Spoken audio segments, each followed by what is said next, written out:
Welcome friends, welcome back to the kitchen. Welcome back to Sunday Morning and the Old Cookbook Show. Today we're going to do a recipe from this cookbook. And we've cooked from this before.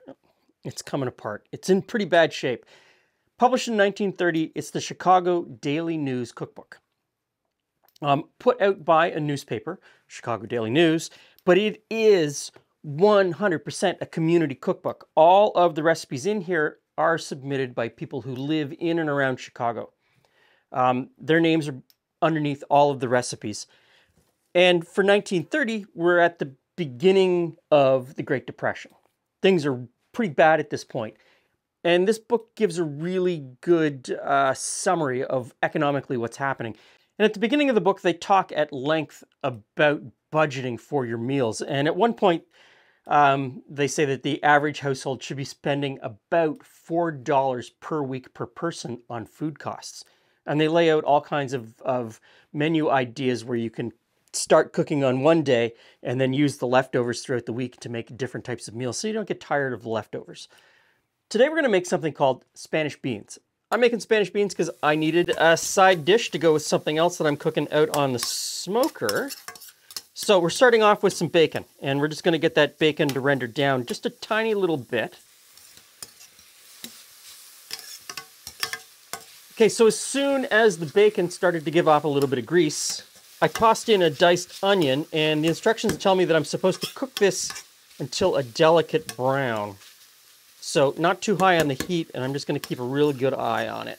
One of the other reasons I wanted to do this recipe is it's called Spanish beans. And I really like when I see recipes with that Spanish nomenclature in front.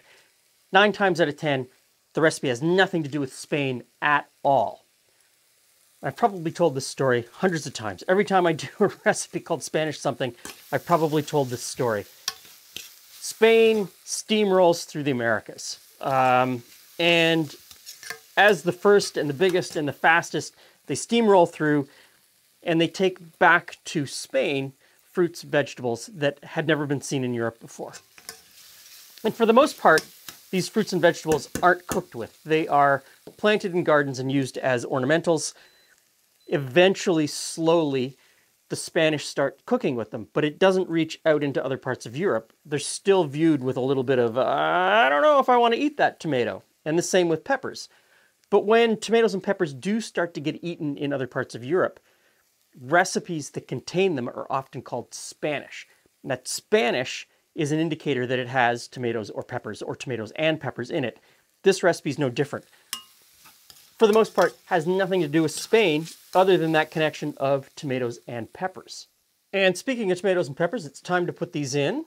So on this plate, I have green pepper, celery, and carrot, all diced up. That goes in. And the tomatoes go in. Calls for a number 2 can, but they're not sold in Canada by number like that. Now, my understanding is the number 2 can is 20 US ounces. The closest I can get is 540 milliliters, which is 18 US ounces or 19 imperial ounces. Now, those tiny discrepancies in can sizes or amounts, I really don't want you to stress about that at all when you're cooking. The difference of 1 or 2 ounces, and whether it's imperial ounces or US ounces or milliliters, it doesn't really matter all that much. It's close enough. If you really come down to a point where you don't think there's enough liquid in a dish like this because you're 2 or 3 ounces different, just throw in a bit of water. Throw in a little bit of white wine. Throw in a little bit of beer. Throw in a little bit of tomato juice if you think you need more liquid. But for the most part, those tiny little discrepancies don't matter all that much. Don't worry about it. Now, this is supposed to boil until the celery is soft. So I'm going to put a lid on it and keep an eye on this. Okay, I think this should be tender. So off comes the lid. Oh, it's looking good. It smells fantastic. I mean, it's just a stewed tomato with bacon at this point, which is something that I absolutely love. Really nice stewed tomatoes and put them into and can them in like, you know, ball jars or mason jars. And our stewed tomatoes are essentially tomatoes, peppers and onions and celery, a little bit of salt and pepper. But the addition of the bacon to this is fantastic. So I'm going to add in the beans. It says now to cook this for 20 minutes. So I'm going to stir them in. And lid on and let that go.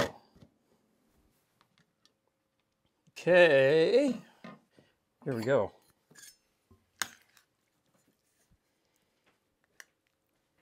Hey, Glenn. Hey, Jules. Hey, friends. Stew? Spanish beans. Okay. Spanish beans from Depression Era Cookbook, published in 1930 in Chicago. And this was sent in. Good.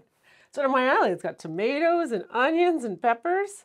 Mrs. B.B. Smalley. So this is essentially our stewed tomato recipe without salt and pepper with bacon and beans. Well, bacon should... Yeah. Kidney beans, though. Yeah. Did she call for that specifically? 1 can kidney beans. Okay. What does it say? I don't know. Yep. Good sized. Onion? We can do that.